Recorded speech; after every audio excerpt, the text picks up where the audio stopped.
Thank you for joining me. I'm Dr. Philip Macmillan. I'm a physician in the United Kingdom, and I've been focused on science all through the pandemic and talking to scientists, researchers to understand what they do and to raise awareness about what they do.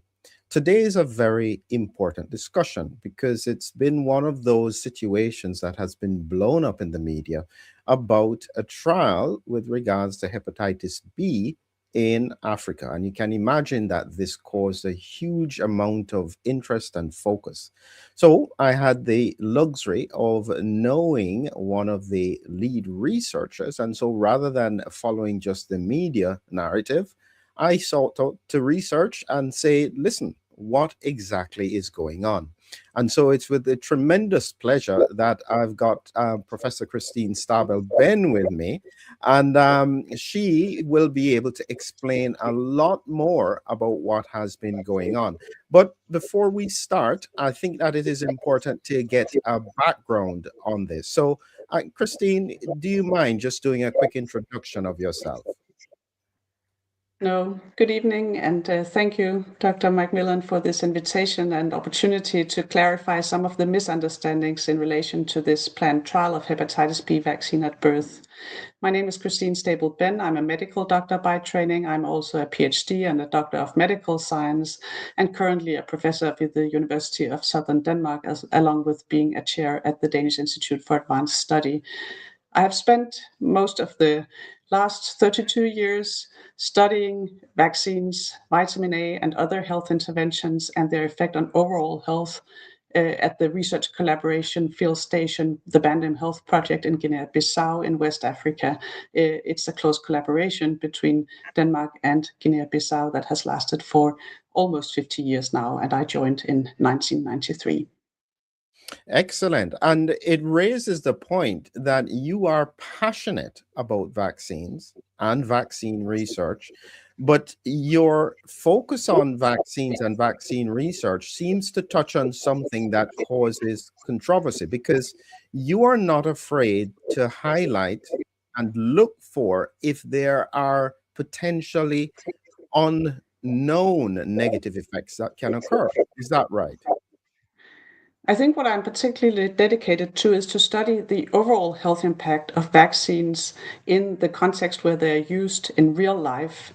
And I think we have proven through all these years of research in Guinea-Bissau that this is a very important subject of research because unknown to most people, most vaccines were implemented after showing that they had effects against the vaccine disease, and that was considered sufficient to introduce them. And while that is very important, it's also increasingly clear now that vaccines can affect the broader immune system and that in real life they can have other effects than those that were anticipated. And I want to emphasize that we have not only emphasized or studied vaccines for and found negative effects, but actually for many vaccines we found extremely positive effects when they were introduced in Africa, much more beneficial effects than were anticipated based on just the protection against the vaccine disease.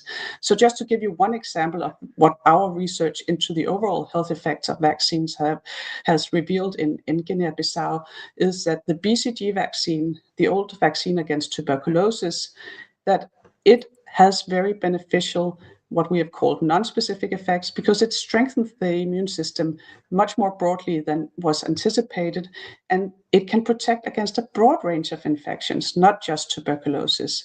And that important finding was first done in observational studies where we just in our field station where we follow a population of 200,000 individuals in this close Danish-Guinean collaboration, where we saw that children who were vaccinated with BCG had much better survival than unvaccinated children, and this was just not due to protection against tuberculosis. And we followed up with randomized controlled trials where we looked at a population that didn't receive the BCG vaccine otherwise recommended at birth, and these were the children with low birth weight who were at that time not vaccinated with BCG at birth because they were thought to be too immunologically immature, so the vaccine was delayed. So that provided an opportunity that we are always looking for. And that I want to say is very hard with vaccines that are already implemented to actually do randomized trial trials, but in this subpopulation that would not normally get BCG at birth, we could randomize them to get BCG at birth or no BCG at birth and follow them up. And we found these important effects of BCG vaccine, which were just confirmed here in 2025 in a large-scale randomized trial in India, where they found exactly what we have shown, namely that BCG protected fragile newborns against infections other than tuberculosis, which would otherwise have killed them. This is an important point because what you are saying is that this kind of research is not just about whether or not harm was caused, but also whether or not there are actually long-term positive effects with regards to vaccines.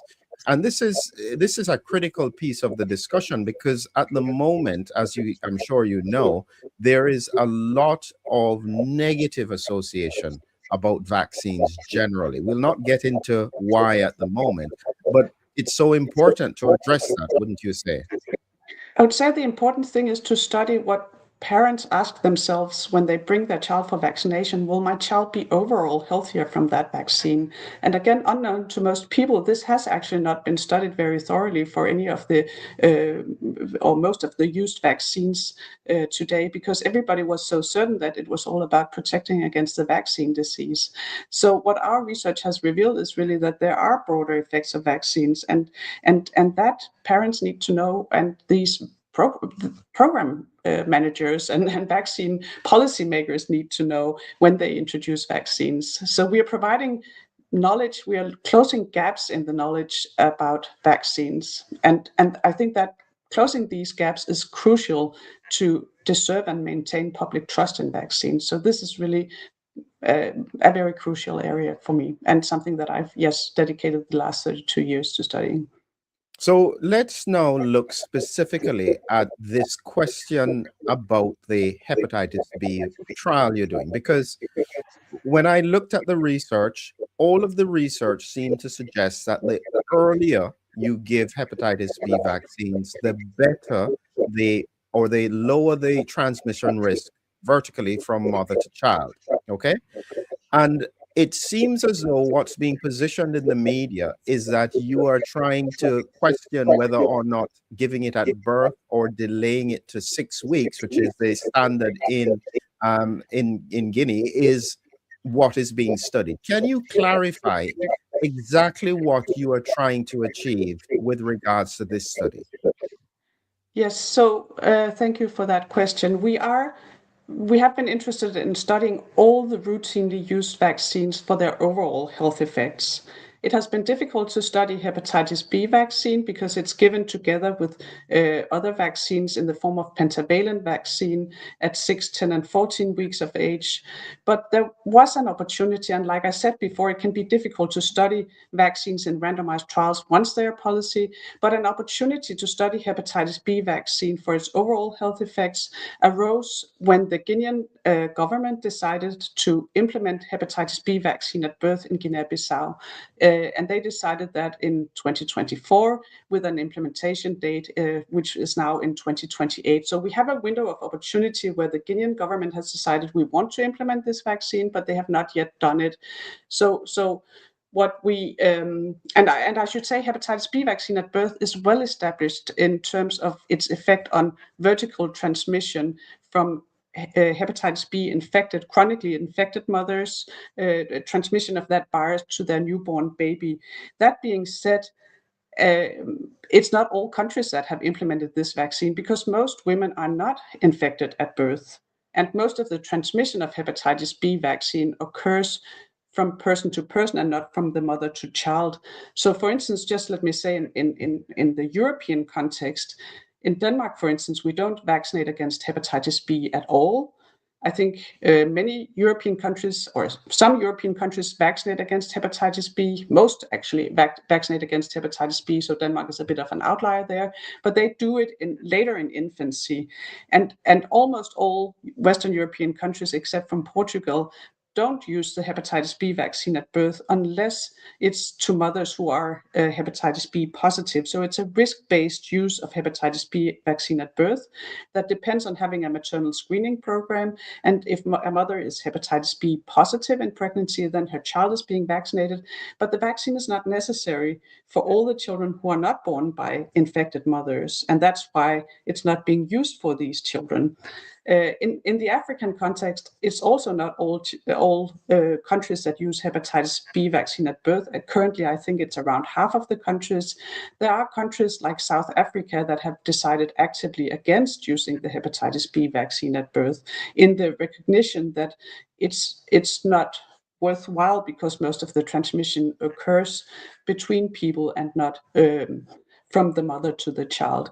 So it's universally recommended by WHO to use hepatitis B vaccine at birth, but it's not widespread. It's not implemented in all countries. And again, coming back to our situation, we have now this window of opportunity to study what nobody has done before, namely what is actually the effect of hepatitis B vaccine at birth, not on vertical transmission, because that's well known, but what is the effect on overall health? And more specifically, we will look at all-cause mortality and severe morbidity from comparing children who have received hepatitis B vaccine at birth with those who have not received it. And that we do best in a randomized trial. And this is exactly what we plan to do based on this very long track record of ours of studying the overall health effects of vaccines, not just their disease-specific effects. As you said that, I realized why it feels controversial, because suppose you uncover something that is negative, it may be positive, like what you found with the BCG vaccine, but suppose you find something that is negative, that could damage further credibility or further trust, public trust in vaccines. Is it actually worth looking at it? I think we should not shy away from studying anything out of fear that we would find negative effects. That would be totally detrimental to vaccine safety. So we need to ask open, curious questions about the overall health effects of any vaccine. And that And is, again, as I said, to maintain and not least to deserve public trust. And so when you look at the what you are going to be studying, what are the actual endpoints? What you're looking at, all cause mortality, anything else?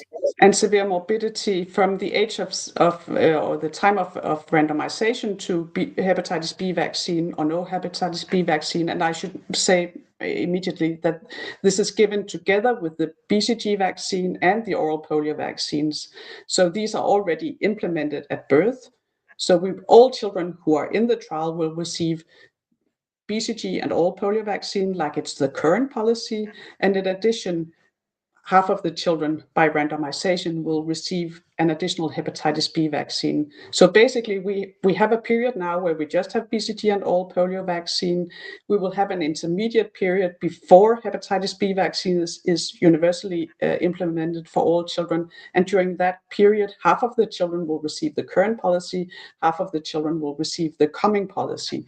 And once hepatitis B vaccine at birth is implemented in Guinea-Bissau, all children will, of course, receive the recommended 3 vaccines. And here's an interesting question. How long will you follow these subjects to observe the overall effects? So we follow them from the time of randomizations up to 6 weeks of age when they receive their first pentavalent vaccine.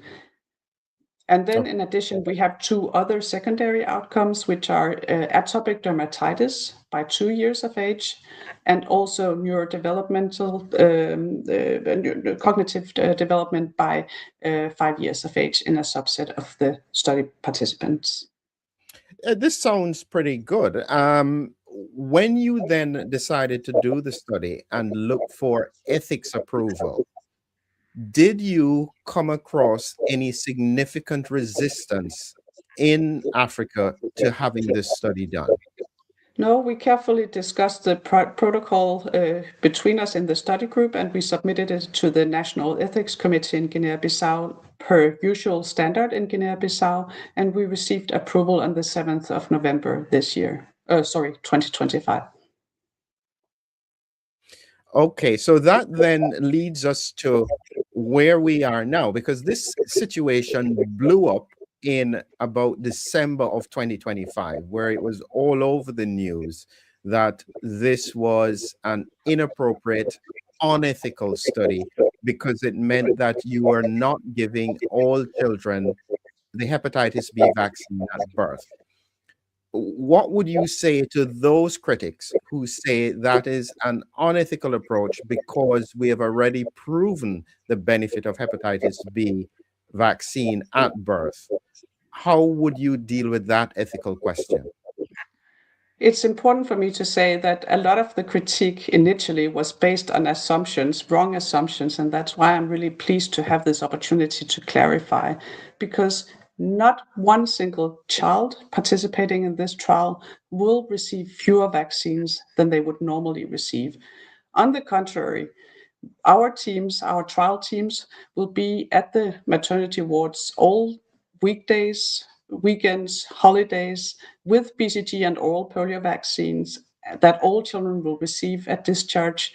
So this will greatly improve the coverage and the timeliness of those vaccines in children, both because we vaccinate on all days of the year and because we provide the vaccines, and that will avoid the situations where there are stockouts of these vaccines, which occasionally happens. And in addition to that, half of the children will receive a hepatitis B vaccine at birth that they wouldn't receive had the trial not been done. So there's not one child who will receive fewer vaccines. So the whole notion that we should be withholding vaccines for children is simply wrong. Here's a question. As I said, I have some questions that pop up that some are interesting. And so this is from Sylvester, who asks, how do you prove that the overall difference in mortality between the vaccinated and unvaccinated groups for the hepatitis B are really the result of their vaccination status? Do you consider general causes of mortality between those groups? Yes, so I thank you for the question and the possibility to clarify here. By the randomization, what happens is that we will make sure that the two randomization group, the randomization ensures that the groups are comparable apart from the hepatitis B vaccine. So all baseline characteristics per the randomness of distribution to vaccine or no vaccine are anticipated to be equally distributed between these children. So the only thing that differs, so any observed difference in mortality or morbidity, be it positive, be it negative, would be ascribed to the hepatitis or can be ascribed to the hepatitis B vaccine. We will study overall mortality, but we will also study hospitalizations, and there we will also look at the different in as a secondary analysis also on the different causes of mortality and severe morbidity. Excellent. Now, it seems therefore that we have to now go to the biggie in the room. When it comes to funding for this project, it seemed that it all blew up when the CDC gave funding for this project. In the first place, is this a CDC funded project, or is it, what is the reality about this? This is a completely independent researcher driven research project. So any funder, let me say that upfront, there's no funder that has any influence on the conceptualization, the design, the conduct, the interpretation, and the publication of this trial. And just let me give you some background. I already mentioned that this is our track record. We've been studying vaccines for their overall health effects for many years. The idea came from our group to utilize this window of opportunity to get the data that we don't have yet on hepatitis B vaccine to close the gap in our knowledge. And we conceptualized this in 24. We started approaching various foundations in 2025, both in Denmark and internationally. And by June 2025, we had secured funding, part of the funding from a large American foundation, contingent on us being able to provide or find the remaining funds.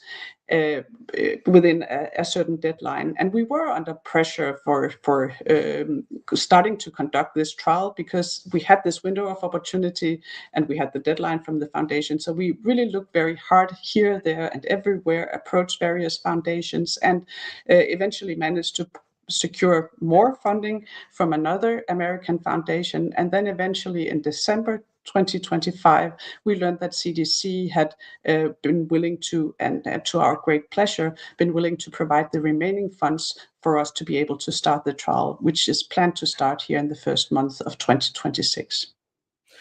Do you honestly think this is why it blew up the way that it did? Absolutely. So the moment that CDC announced that they had supported this trial, the whole the whole controversy, the whole debate, the spreading of misinformation started. So I think had CDC not funded the trial, nobody had paid attention, and it wouldn't have been this big controversy. And so then in a pragmatic sense, you must have thought about the implications of the CDC funding this in the current environment as to what is happening in the USA. Uh, Did you think that it could blow up in this way? Obviously not. Then I hadn't, I hadn't accepted the money. I think. I mean, yeah. Well, I basically I don't look at the funders as long as we are able to do independent research. This is really critical for us that we can do the research independently of the funders, and I think that's essential, and that we have always done, and that is also the case in this situation. So in that respect, I wouldn't disregard funding from the CDC. And actually, I was super happy about it. And I mean, 1 year ago, everybody would have clapped us on the shoulders for being able to obtain funding from the CDC. But I hadn't anticipated that this would be a political discussion, which has nothing or little to do with the science that we are actually doing. And in that sense, I can kind of, yeah, I don't know if I regret it, but I'm really surprised and shocked by the politicization of this study, because the debate has had very little to do with the actual science, and there has been very little attempt, unfortunately, I think, to understand the actual science, just illustrated by the fact that all these media stories started to run before people had even seen the protocol, which we completely according to the plan made publicly available by mid-January. And so when we are hearing things like the WHO, do they have a view on Yes, what you're so doing? WHO approached us and was eager to hear more about this trial, which they stated could have important implications for global vaccine policy. So we are having a meeting on Wednesday with the WHO, actually. And what about the CDC? Because I looked at some of the media reports, and they were saying the African CDC was looking at the ethics around it and challenging it, and so on. What is going on with that? I think the whole controversy urged or made a lot of institutions interested in this, and maybe not unnaturally, the African CDC also approached the Guinean government to hear what was going on here. So we welcome any kind of scrutiny and also constructive criticism of and discussion of the study protocol. So yeah, that's the current situation. I mean, this is a fascinating situation because it gives such an insight into the reality that a lot of what we do in science is tightly controlled or linked to political agendas. How does science remain independent in this kind of environment? We have to keep on doing, and I'm dedicated to keep on doing what I do despite the controversy, namely to do independent research of vaccines. And it's so important, particularly in times of vaccine hesitancy, that such research is being done also independently of funders, independently of the industry. It's not uncommon for vaccine research to be funded by parties that could have an interest in the results of the research, such as the industry. I mean, industry provides a lot of funding for vaccine research, and that can be politicized as well. I think as researchers, we just need to maintain that we have our independent integrity, scientific integrity and independence, that we're able to do the studies we want to do, and which answers the questions that people really want to know the answers to, and that we continue to focus on the science rather than the politics, even though it's complicated and increasingly complicated as vaccines are, in my experience from these 32 years in vaccine research, increasingly politicized and even weaponized. Yeah, and I think that the hesitancy, and I usually follow the comments that I see, and so I can see how many people are hesitant globally with regards to vaccines. And there has to be a way to rebuild trust. And I suspect that what you are doing is you are what I consider to be the perfect pro-vax advocate who is not afraid to look at on negative outcomes rather than just promoting something as always being positive. We have to become very clear and honest in our communication. What are your thoughts on that? I completely agree. We need to be honest. We need to be transparent about vaccines, and we need to build policies on solid evidence. And there, it's become increasingly clear that solid evidence is by studying effects on overall health, not just the vaccine-specific outcomes. And when we think of another question that had been raised is if you got funding to do this research in Guinea-Bissau, why didn't you focus on just getting the children, all the children, vaccines at birth rather than studying the impact on some not having it at birth? That's another part of that ethical question. Well, I'm providing vaccines to children as a programmatic thing lies with health service providers. I'm not a health service provider. I'm a researcher, so I'm studying vaccines. If I just gave vaccines to all children, I would be a vaccine provider. So that is this is like mixing apples and bananas. It has nothing to do with research. I'm happy that there are health services, but they do what they do. I do what I do, and that is research.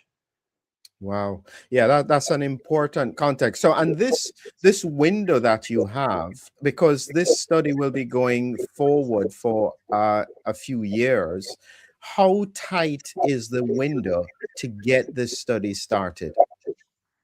So we need to get started to have sufficient power to address the research questions we are asking. We need to enroll 14,000 children in the trial. And of course, we cannot continue enrollment after the vaccine has become policy. That initially was said to be in 2027, but it has just been postponed to 2028. And that gives us some more time to enroll sufficient number of children to address the research questions that we would like to address. Excellent. And so when you look at how political and how the media has taken this story, is there any way that we can try and bring it back to the foundations of science? I suspect the answer lies with the ethics committees. That's their job, is to work out if a study is not ethical. And so if you have gone through the ethics and if they haven't raised any further concerns, that probably means that the study is fine. According to the National Ethics Committee in Guinea-Bissau, this study is approved.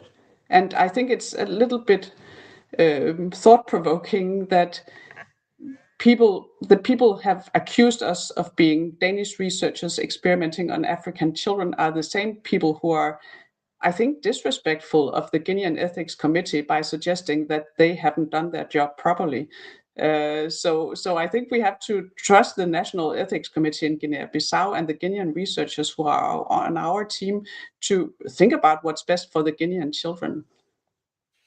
And as we go forward in terms of the kind of research that you want to do, as I said, in an increasingly polarized environment and in an environment where more than ever trust needs to be built with independence, how does the public support this work because it's in their interest for more and more independent research? That's a good question. I'm not sure I know the answer to that one. But I think it's important not to. I think the lesson learned from this situation is that one shouldn't trust everything one reads on social media and not even in mainstream media outlets. And so, Go to the source. Go to the source. and go to the source. So did any of these media outlets reach out to you to try and get clarity? Yes, and we also did try our best to reply to them. I have to say we were overwhelmed with requests. We didn't reply to each and every one, but we have done our best to clarify misunderstandings along the way. That's And we have excellent. also, I also want to mention, and maybe you will bring in the link here, our website where we have a lot of information about now the full protocol is publicly available. We explain about the trial, and we have also an FAQ sheet that addresses the questions that have been raised. And what is the name of the website? It's www.bandim.org. BIM.org. I'll put it up so people can see it. www.bandim.org. Let me just see this here.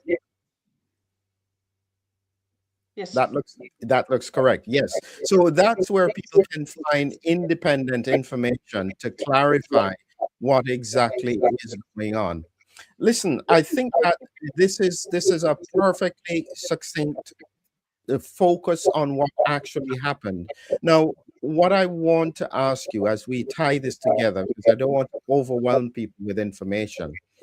When you look at this situation now and you see what has happened, where do we go in the context of science where it can be kept independent and not disrupted by the sways of either finance or politics interrupting the kind of work that needs to be done? Another good question I don't know the answer to. Yeah. Yes, Yeah. I know it is. These are challenging times. And as I said, I do so much appreciate that you've been willing to come and actually take these questions head on, clarify what it is that you guys are doing, demonstrate that this is of value to the whole world in terms of understanding non-specific effects with regards to vaccines, whether or not they may be positive or negative. And this is the kind of work I think that we need to continue on in the future. As we close out, Christine, any final thoughts that you'd want to say to the audience? Yes, I just want to emphasize once again that this trial is done with the purpose of improving child health in Guinea-Bissau, that it builds on a long-lasting, respectful, and very fruitful collaboration between Danish and Guinean researchers. The trial was approved by the ethics committee. Not one single child will get fewer vaccines that they would normally have gotten, and the trial will close an important gap in our knowledge about hepatitis B vaccine. So I'm dedicated to continuing and getting the research done despite the controversy. Excellent. Wonderful. Thank you so much, Christine. I'll ask you to hold on with me until after the outro. And thank you, everyone who is watching with us. Have a great evening. Thank you for the invitation.